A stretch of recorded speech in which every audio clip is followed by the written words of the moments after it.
Hello बच्चों, कैसे हैं आप? आशा है आप सब सही होंगे।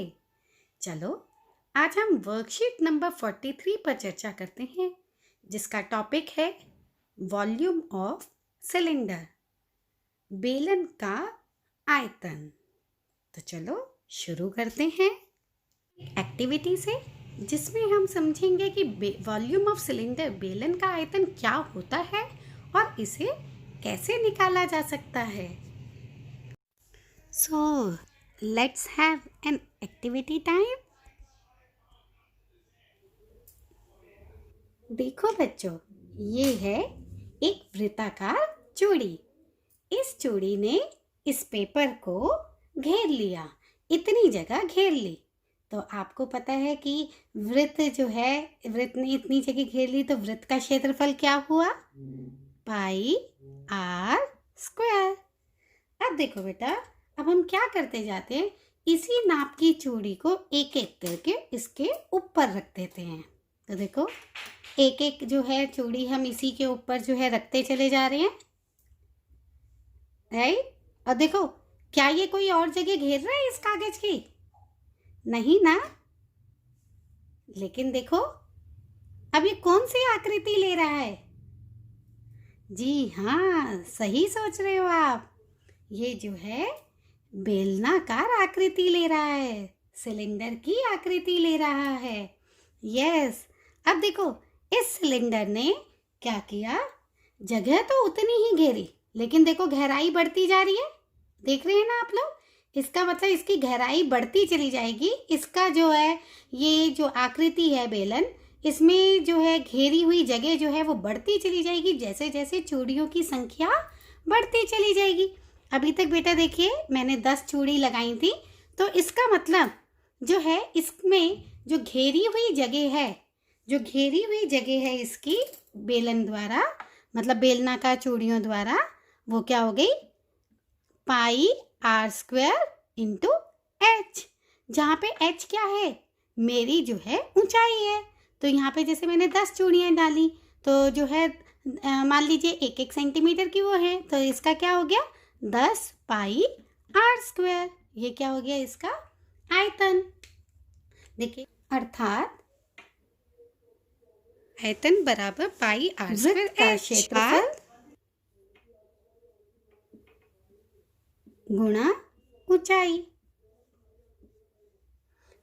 अर्थात area of base into height, अर्थात आधार का क्षेत्रफल गुणा में ऊंचाई। अतः बेलन का आयतन हुआ कि कितना सामान वो कैरी कर सकता है, या कितना सामान जो है उसके अंदर डूब सकता है। तो it is calculated by pi are square h. आओ बच्चों, बेलन के आयतन को बेहतर समझने के लिए उदाहरण करते हैं। तो उदाहरण एक अस्पताल के एक रोगी को प्रतिदिन 7 सेंटीमीटर व्यास वाले एक बेलनाकार कटोरे में सूप दिया जाता है। यदि यह कटोरा सूप से 4 सेंटीमीटर ऊंचाई तक भरा हुआ जाता है, तो इस अस्पताल में 250 रोगियों के लिए प्रतिदिन कितना सूप तैयार किया जाता है। अब बेटा देखो, ये एक फिगर बनी हुई है, ठीक है। आपको दे रखा है कि ये जो देखो, ये जो ग्रीन ग्रीन है, ये क्या है? सूप है, ठीक है। तो इस सूप जो है इस बेलनाकार बर्तन में दिया जाता है। अब आपने देखा, जब ये सूप इसमें दिया गया, तो उस सूप ने भी कौन सी शेप ले ली? बेलनाकार की ले ली, है ना। उसने जो है, जो जगह घेरी है इस बर्तन में, वो कौन सी घेरी है? बेलनाकार आकार की। तो इसका मतलब क्या हुआ? सूप द्वारा जो घेरी गई जगह की मात्रा है, वो क्या हो गया? बेलन का आयतन हो गया, ठीक है। और बेलन का आयतन क्या होता है? पाई आर स्क्वायर एच। तो पाई आपको 22/7, आर जो है आपको जो है व्यास दे रखा है, मतलब डी जो है 7 सेंटीमीटर दे रखा है, तो आर क्या हो जाएगा? उसका आधा। तो क्या हो गया? 7/2 गुणा 7/2 गुणा एच। ये सूप की जो ऊंचाई है वो कितनी दे रखी है आपको बेटा? 4 सेंटीमीटर। तो जो है यहाँ पे क्या आ गया, h कितना हो गया 4। ये देखो यहाँ से यहाँ तक का कितना है, ये 4 सेंटीमीटर। तो देखो बेटा अब जो है इसको काटा, 2 दूनी 4, फिर 2 से 2 ये कट गया, राइट। और देखो बेटा ये 7 से 1 7 कट गया। आपके पास क्या बचा, 22 गुणा 7। तो 22 गुणा 7 जो है वो कितना हो गया, 154 सेंटीमीटर क्यूब, राइट। क्योंकि इसकी जो हमें जो यूनिट लगानी है वो क्यूब में होती है, आपको पता है, तो इसलिए ये क्या हो गया, सेंटीमीटर क्यूब। अब ये तो था कि एक कटोरे का। अब हमें ऐसे जो है कितने रोगियों को देना है, 250 रोगियों को। तो एक रोगी को जो कटोरे का जो आयतन है वो है 154 सेंटीमीटर क्यूब। तो 250 रोगियों के लिए 250 कटोरों में सूप का कुल आयतन कितना हो जाएगा बेटा, इस 154 को हमने 250 से गुणा कर दिया।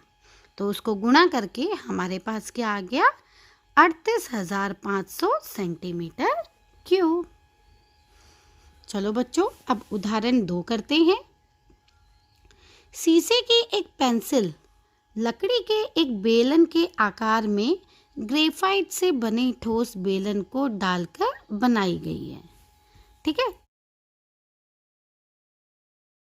जैसा बच्चों आप इस पेंसिल में अब देख रहे हैं, है ना, ये पेंसिल येलो कलर की। तो बेटा ये जो बाहर का है ये येलो वाला पोर्शन, ये किससे बना हुआ है, लकड़ी से। और ये आप ब्लैक कलर का अंदर देख रहे हो ना, बीच में ब्लैक कलर का, इसे कहते हैं ग्रेफाइट, ठीक है। तो हमें क्या करना है, इस लकड़ी का आयतन भी निकालना है और इस ग्रेफाइट का आयतन भी निकालना है। तो कैसे निकलेगा, ग्रेफाइट जो है क्योंकि इसके अंदर है, आपके बेलनाकार पेंसिल के अंदर है, तो वो भी कैसी होगी, बेलनाकार, है ना। तो जो है इस ग्रेफाइट का जो अंदर काले रंग की जो ग्रेफाइट है, इसका आयतन किसके बराबर होगा, बेलन के आयतन के बराबर। और लकड़ी का आयतन, ये जो पेंसिल जिससे बनी हुई है, ये जो लकड़ी है, इसका आयतन क्या होगा, पूरे आयतन में से इस ग्रेफाइट के आयतन को अगर हम जो है वो माइनस कर देंगे तो जो है हमारा क्या आ जाएगा, लकड़ी का आयतन। अब देखो बेटा आगे हम देखते हैं। पेंसिल का व्यास हमें दे रखा है 7 मिलीमीटर और ग्रेफाइट का व्यास 1 मिलीमीटर। पेंसिल की लंबाई वो 14 सेंटीमीटर। तो लकड़ी का आयतन और ग्रेफाइट का आयतन हमें ज्ञात करना है। अब बेटा देखिए इसमें लंबाई जो है वो तो सेंटीमीटर में दे रखी है और जो व्यास वो किस में दे रखा है, मिलीमीटर में। तो सबसे पहले हम जो है मिलीमीटर को जो है वो सेंटीमीटर में बदल लेते हैं। देखो बेटा कैसे, अब देखो बेटा एक थोड़ा सा एक फॉर्मूला बता रही हूँ। देखो एक MCD महाशय दी हट्टी करोल बाग, बेटा ये होता है मिलीमीटर, फिर हुआ ये सेंटीमीटर, फिर डेसीमीटर, फिर मीटर, फिर डेकामीटर, हेक्टोमीटर, किलोमीटर। बेटा ये मीटर मिलीमीटर जो है वो सबसे छोटा है और किलोमीटर जो है वो सबसे बड़ा है और इन सब में जो है वो 10-10 का गैप है, राइट। अब देखिए बेटा ये सबसे छोटा, जब छोटे से हम बड़े में जाते हैं तो हम क्या करते हैं, डिवाइड, और जब बड़े से छोटे में जाते हैं इसमें जब कन्वर्जन, ये कन्वर्जन का मैं आपको समझा रही हूँ, जब बड़े से छोटे में जाते हैं तो हम करते हैं मल्टीप्लाई, राइट।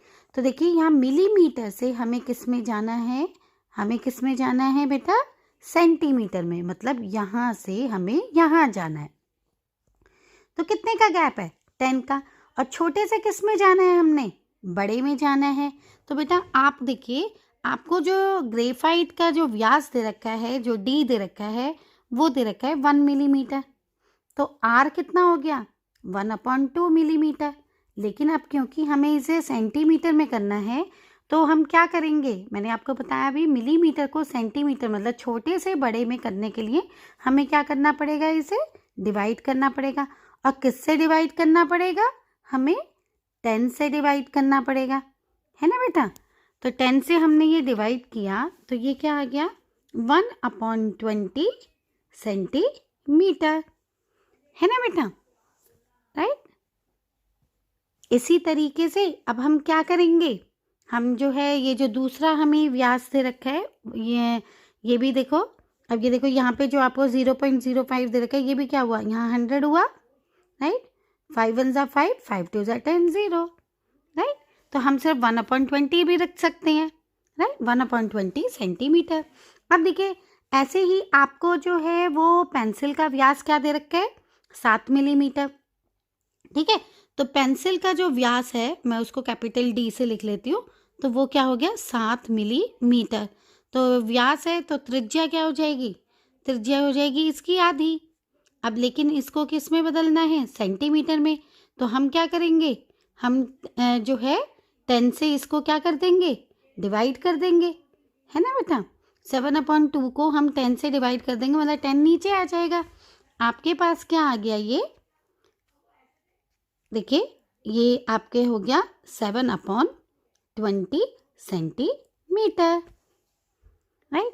अब देखो बेटा, अब पहले ग्रेफाइट का आयतन निकालेंगे, तो वो क्या हो गया पाई r²h, पाई हो गया 22/7, r हमारा हो गया 1/20, हम ऐसे ही निकाल लेते हैं। इसको ग्रेफाइट का Vg लिखा, तो 22/7 इंटू 1/20 इंटू 1/20 इंटू हाइट हमें कितनी दे रखी है 14, ठीक है। 7 2 ज़ा 14, 2 10 ज़ा 20, राइट, 2 1 ज़ा 2, 0, 2 11 ज़ा 22। तो आपके पास बेटा देखो क्या आ गया 11/100, 11/100 जो है वो क्या आया, सेंटीमीटर क्यूब आया। तो 11/100 सेंटीमीटर क्यूब का क्या मतलब हो गया कि बेटा 2 अंकों के बाद जो है हमारा क्या आ जाएगा पॉइंट, तो हमारा क्या हो गया 0.11 सेंटीमीटर क्यूब आ गया ना, यही जो आपको दे रखा है, राइट। अब ऐसे ही जो है हम निकालेंगे किसका आयतन, लकड़ी का आयतन। लकड़ी का आयतन क्या हो गया, पेंसिल का कुल आयतन माइनस ग्रेफाइट का आयतन, जैसा अभी आपको डायग्राम में पहले बताया था। चलो इसको बताने के लिए पहले हम इसे रब कर लेते हैं। अब देखिए बेटा, ये देखिए, अब लकड़ी का आयतन मैंने आपको बताया था ना कि भाई कैसे निकलेगा, पूरी पेंसिल के आयतन में से ग्रेफाइट के आयतन को क्या कर देंगे माइनस। तो बेटा हमने क्या कर दिया, पूरी पेंसिल तो बड़ा आर ले लिया, ठीक है, और जो है ग्रेफाइट छोटा था तो इसने छोटा आर ले लिया। तो क्या हुआ पाई r² माइनस पाई r², दोनों का रहेगा तो फॉर्मूला वही ना, क्योंकि दोनों बेलनाकार हैं। लेकिन हमने क्या कर दिया, हाइट तो क्योंकि दोनों की सेम है लेकिन रेडियस दोनों का अलग अलग है, तो हमने वही करा। अब इन दोनों में से क्या हुआ, पाई h कॉमन ले लेंगे, तो पहले वाले में से क्या बचेगा r² और दूसरे वाले में से छोटा r²। तो पाई h हमारा 14 ही है इंटू, अब देखिए ये जो है कितना हो गया, यहाँ पे हम 0.35 की जगह हम क्या लिख सकते हैं 7/20 का होल स्क्वायर। देखिए मैं इसको दोबारा ही यहाँ पे कर देती हूँ, देखिए 22/7 इंटू 14 इंटू 7/20 का होल स्क्वायर माइनस 1/20 का होल स्क्वायर, ठीक है बेटा। ये आ गया 22/14, 22/7 इंटू 14, ये हो गया 49/400 माइनस 1/400, ठीक है बेटा। अब देखिए ये आ गया आपका 22/7 इंटू 14, और यहाँ से एलसीएम आया आपका 400, और यहाँ पे आ गया 49 माइनस 1, राइट। ये हो गया 22/7 इंटू 14 इंटू 48/400, ठीक है। अब ये आगे 7 2 ज़ा 14, ये आ गया आपका 4 1 ज़ा 4 और 4 1 ज़ा 4, 4 2 ज़ा 8, राइट। अब यहाँ पे आपके पास आ गया, ऊपर आ गया 22, 2 सा 44, 44 को अब हम 12 से मल्टीप्लाई कर देंगे। तो देखो बेटा 12 को हमने 44 से मल्टीप्लाई कर दिया, तो 12 4 सा 48, फिर दोबारा यहाँ कटा 48, आपके पास आ गया 8, 528 डिवाइडेड बाय 100, राइट। तो जब ये डिवाइडेड बाय 100 हुआ तो 2 अंकों के बाद क्या आ जाएगा, पॉइंट आ जाएगा। तो आपके पास क्या आ गया, 5.28। ये किसके इक्वल हो गया, 5.28। ये देखो यहाँ पे है भी ना, 5.28 सेंटीमीटर क्यूब। नंबर 1 है, एक सॉफ्ट ड्रिंक 2 प्रकार के पैकों में उपलब्ध है। लंबाई 5 सेंटीमीटर, चौड़ाई 4 सेंटीमीटर और वाले एक आयताकार आधार के टिन के डब्बा जिसकी ऊंचाई 15 सेंटीमीटर है। मतलब कैसा हुआ बेटा, वो डिब्बा कैसा हो गया, जिसकी लंबाई भी दे रखी है, चौड़ाई भी दे रखी है और अलग अलग दे रखी है, और उसका जो है हमें ऊंचाई भी दे रखी है। हाँ, ये क्या हुआ, घनाभ। तो देखो घनाभ और व्यास 7 सेंटीमीटर वाले वृत्तीय आधार और 10 सेंटीमीटर ऊंचाई वाला एक प्लास्टिक का कैसा डिब्बा होगा बेटा, अगर उसका आधार कैसा है, वृत्तीय है, सर्कुलर है, तो कैसा उसका जब ऊपर ऊंचाई होगी उसकी तो वो कौन सा रूप ले लेगी, जी हाँ, बेलनाकार। तो वही बेलनाकार डिब्बा। तो अब हमें बताना है किस डिब्बे की धारिता अधिक है और कितनी अधिक है। धारिता बेटा वही हो गया कि किसने जो है जगह, कितनी जगह जो है वो घेरी हुई है, मतलब आयतन, राइट। तो अब हम इसको एक अलग पेज पे करके देखते हैं। अब देखो बेटा, ये जो है घनाभाकार हमारा जो है पैकेट है, जिसकी लंबाई 5 सेंटीमीटर, चौड़ाई 4 सेंटीमीटर और ऊंचाई 15 सेंटीमीटर है।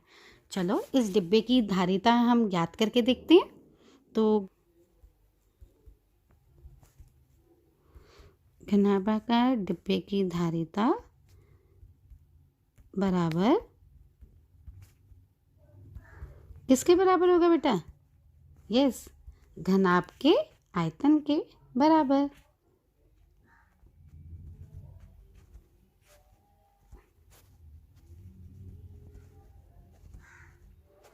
अब बेटा घनाभ का आयतन क्या होता है, L into b into h. तो ये बेटा क्या हो गया, 5 गुणा 4 गुणा 15, ठीक है। तो ये क्या होगा, 5 चौक 20 और 15 दूनी 30, तो ये क्या हो गया, 300 सेंटीमीटर क्यूब। अब देख लेते हैं बेटा, जो बेलनाकार डिब्बा है, बेलनाकार डिब्बे का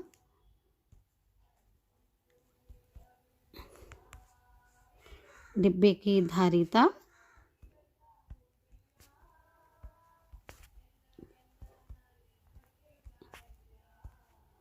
बेलन का जो है आयतन क्या होता है, पाई आर स्क्वायर एच, ठीक है बेटा। अब देखो क्वेश्चन में आपको नीचे दिख रहा होगा थोड़ा हल्का, हमें क्या दे रखा है, व्यास 7 सेंटीमीटर, ठीक है। तो इसका मतलब त्रिज्या कितनी होगी, 7/2, और जो है ऊंचाई कितनी दे रखी है, 10 सेंटीमीटर। तो बेटा देखो ये हमारा हो गया 22/7 इंटू 7/2 इंटू 7/2 इंटू ऊंचाई दे रखी है 10। तो देखो 7 से 7 कट गया बेटा, 2 पंजे 10 और ये वाला 2 11, 11 दूनी 22। तो हमारे पास क्या रह गया, 7 पंजे 35, 35 को हम देखो बेटा 11 से गुणा कर देंगे, तो हमारे पास आ गया ये देखो 385, ठीक है। तो 385 सेंटीमीटर क्यूब।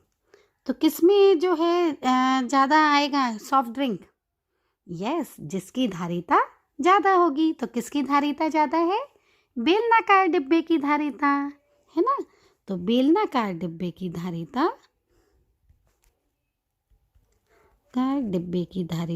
अधिक है, डिब्बे की धारिता और बेटा कितनी अधिक है? तब 385 में से हम 300 को माइनस कर देंगे, है ना। इसकी धनाभाकार वाले की 300 थी, तो इसमें से इसको माइनस कर दिया, तो कितनी ज़्यादा है? 85 सेंटीमीटर क्यूब अधिक है।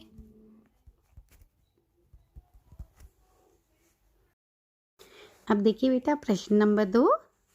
लकड़ी के, आपको दिख रहा होगा इसमें, लकड़ी के एक बेलनाकार पाइप का आंतरिक व्यास जो है वो 24 सेंटीमीटर है और बाहरी व्यास जो है वो 28 सेंटीमीटर है। बेटा देखो ये पाइप जैसे ये बनाया हुआ है, ठीक है ना, ये आकृति बनाई है अभी मैंने। इसमें जो है ये आंतरिक व्यास, आंतरिक हो गया अंदर का, ये जो अंदर वाला जो व्यास है, ये जो व्यास है पूरा, ये तो जो है कितना है? 24 सेंटीमीटर। और जो भारी व्यास है मतलब पूरा बाहर तक का ये व्यास पूरा, ये है 28 सेंटीमीटर। अब पाइप की जो लंबाई है वो हमें दे रखी है 35 सेंटीमीटर। ये इसकी पूरी जो लंबाई है वो है 35 सेंटीमीटर और पाइप का हमें आयतन ज्ञात करना है। अब बेटा देखिए आयतन पाइप का, पाइप तो सिर्फ इतना सा हुआ ना, इतना सा, ये देखिए ये वाला, तो इसका कैसे निकलेगा? पाइप का आयतन कैसे निकलेगा? पहले पूरे आयतन में से, पहले जो बाहर का पूरा आयतन है उसमें से अंदर के आयतन को क्या कर देंगे? माइनस कर देंगे, तभी तो सिर्फ पाइप का आयतन जो है वो निकल पाएगा। ठीक है, तो बेटा चलो अब हम करते हैं। तो देखो हमने जो आंतरिक व्यास है उसको छोटा डी लिया, स्मॉल डी, वो 24 सेंटीमीटर हुआ, तो स्मॉल आर कितना हो जाएगा? उसका आधा, तो 12 सेंटीमीटर। और हमने भारी व्यास को कैपिटल डी से डिनोट किया है, ये कितना है? 28 सेंटीमीटर। तो भारी त्रिज्या मतलब कैपिटल आर वो हो जाएगी इसकी आधी, 14 सेंटीमीटर, और एच है हमारा 35 सेंटीमीटर। तो देखिए बेटा अब हमें जो पाइप का आयतन निकालना है वो देखिए कैसे निकलेगा। इसको पहले थोड़ा सा रब कर देते हैं। देखिए पाइप का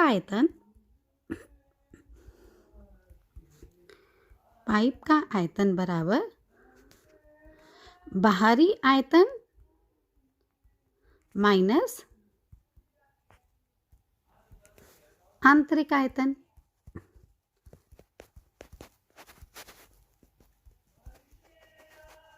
और दोनों जो हैं वो कैसे हैं? बेलनाकार हैं, तो क्या हो गया? Pi are square H minus pi small are square H. ठीक है, एच हमने सेम क्यों अल्फ़ाबेट ले लिया? क्योंकि ऊंचाई तो सेम है, राइट। अब हम जो है पाई एच जो है वो कॉमन ले लेंगे, हमारे पास आ गया आर का square minus small are square. अब कैपिटल आर जो है हमारे पास 14 है और स्मॉल आर हमारे पास 12 है। तो देखो बेटा ये क्या हो गया? 22/7 इंटू 35 इंटू हमारा 14 स्क्वायर माइनस 12 का स्क्वायर। अब देखिए 7 5 ज़ा 35, ठीक है, 5 2 ज़ा 10, और फिर ये हो गया 22 इंटू 5 कितना हो गया? 110। अब देखो बेटा ये क्या हो गया? एक तरीका है कि पहले 14 का स्क्वायर लिखो फिर माइनस 12 का स्क्वायर लिखो, या हम क्या कर सकते हैं? ए स्क्वायर माइनस बी स्क्वायर, तो मतलब 14 माइनस 12 क्या होता है? ए स्क्वायर माइनस बी स्क्वायर, ए माइनस बी इंटू ए प्लस बी। तो अगर मान लीजिए आपको स्क्वायर नहीं निकालना आ रहा तो आप ऐसे कर सकते हैं। तो 112, 14 में से 12 गए कितने हो गए? 2, और 14 प्लस 12 कितने हो गए? 26। ठीक है, तो 26 दूनी कितने हो गए? 52। ठीक है, 52, और 52 को अब हम जो है वो 11 से मल्टीप्लाई कर देंगे। देखो हो गया ना इजी बहुत ज़्यादा, राइट। ये कितना हो गया? 572, और एक ज़ीरो यहाँ पे है तो 5720 सेंटीमीटर क्यूब। बच्चों आज की चर्चा यहीं तक, फिर मिलते हैं, बाय बाय।